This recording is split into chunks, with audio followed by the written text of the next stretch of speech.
telebisyon, itong aming hong makakapanayam ngayong araw na ito dito sa ating Alamat ng Sabong segment. Kung mayroon man ho na dapat bigyan ng matayog na pagkilala at pagrespeto, walang iba. Bibigyan natin ng pagsaludo ngayong umagang ito. Makakasama po natin dito po sa Alamat ng Sabong segment na ito, Mr. Rene Boy Diaz.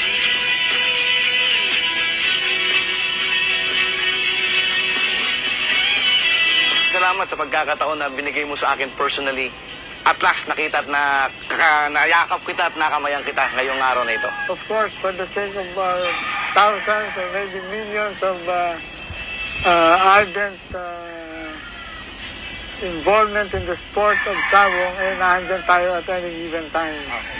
Sir Boy, unang tanong, kumusta na si Sir Boy Diaz nowadays? Well, not getting any younger. Of course, everybody knows I'm with the Parkinson's disease for the last 9 years, going 10. But I'm okay, I'm strong, and I do my work all the time, still fresh in my mind. Medyo malakas pa. Anyway, Sir Boy, marami ho sa mga kasabong ho natin ngayon. Sabi nga ho natin, sir, sa industriya, napansin ko na pabata ng pabata itong mga breeder natin, ha? So, sa mga kabataan o sa mga breeder natin ngayon na nanonood ngayon, would you please give us a little background about Sir Boy Diaz? Well, nagkaroon ako ng interest sa sabong when I was young. We operated also a cockpit. So, it was just a walking distance from the house. So, nagkakaroon ka ng interest. Siyempre, may mga pintakasi noon at that time, no? And in so doing, pag umaga naman, makikita mo yung matatanda, parang kung tawagin natin yung town hall. That's right, oo. Yun, nagkakakain, minsan nagsasalpukan, nagbibitaw. So that caught my eye, and from there on, the interest became really deep into my heart as a young boy, no? So basically, it is your father who influences you dito sa sabong? I wouldn't say so because my father never touched a feather. It was my uncles, Mayor Ramon, Mayor Regine, and my lolo, of course. My uncles were very much deeply involved running a cockpit, and yung may panahon na yung mga pintakasis ng labanan nun eh. I was then about 6, 7 years old. Wow. I was running around with my uncles already. And then umiikot ako sa plaza, umiikot ako sa buong lugar ng Gandara. May hawak na manok, iniitsa din sa kung sino nakagala doon. Just to show, at least makita ko na lumalaban lang yung hawak ng manok. So from that, nag-elementary high school kayo sa Gandara? No, I only stayed there for a little over a year. Dito ka na sa Maynila? Then I moved back to Manila. I stayed with my cousins, sila Enrique, sila Biboy, Enrique.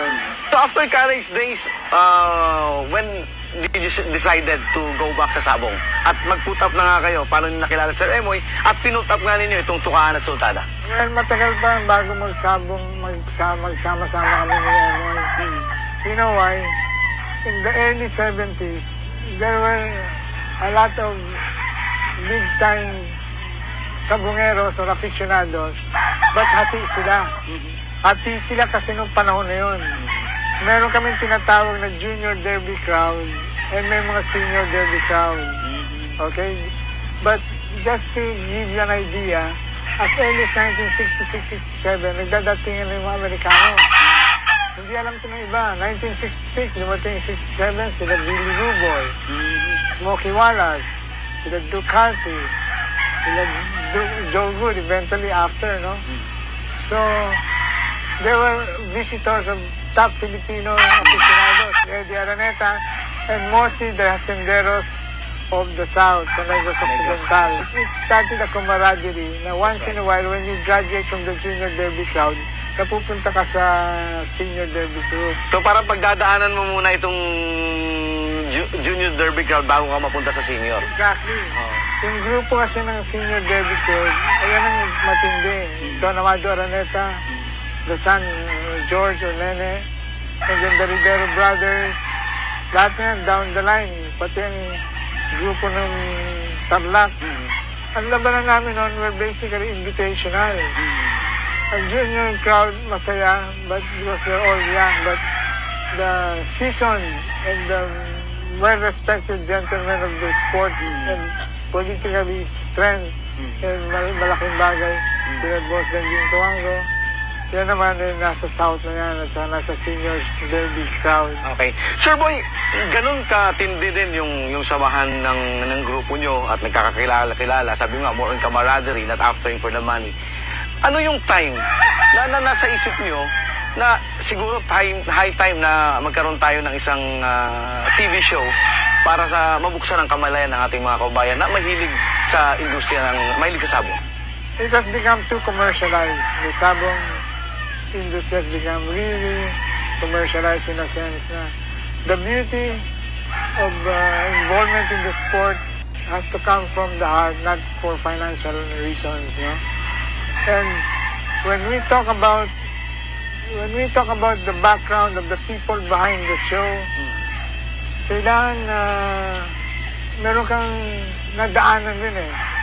It's not all bed of roses yan eh. Ang nangyayari kasi ngayon is kung may pera ka, pwede ka nang bumili, may kaya ka ng bidding, may kakaos ka na, may kaya ka ng grados, may ruweda ka na. So, hindi ganun eh. Iba yung approach na may kasabihan sila na you grow old with your bloodline or you grow old with your good stuff. You know? Malaking bagay yan. You know, I will quote again Joe Good, the great Joe Good. You know, one of the top businessmen in the United States. There are so many things in the chicken business that I'll bring down to my grave. So, ibig sabihin, talagang nakikita na niya siguro during those 70s and 80s na gano'n ang dating ng mga tao. Nababasa na niya.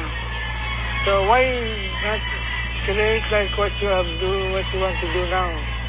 We create a pool of people that has something to do with the past that is now in the present, that you can relate on or rely on from time to time and tell the viewers and the listeners and the new converts into sabong or breeding game talk na itong mga tao na ito ginawa ito sa kabutihan para sa ating sport. Emoy, 1988, 1989, he was been in touch with me, asking me how to go about this and that. So, alam mo yung tao, walang malis eh. Talagang all for the sport. And you can't forget people like this, like Emoy. And today, and I mean this, nobody has ever come close to Emoy, even to this day. Kaya sana magkaroon din ng panibago. Mga kasalpukan, binahagi sa atin ni Sir Boy Diaz yung history no, ng kanyang buhay, ng industriya, yung pagdating ng mga Amerikano, iba't ibang mga American breeders sa Pilipinas na siyang naging daan kung bakit ganon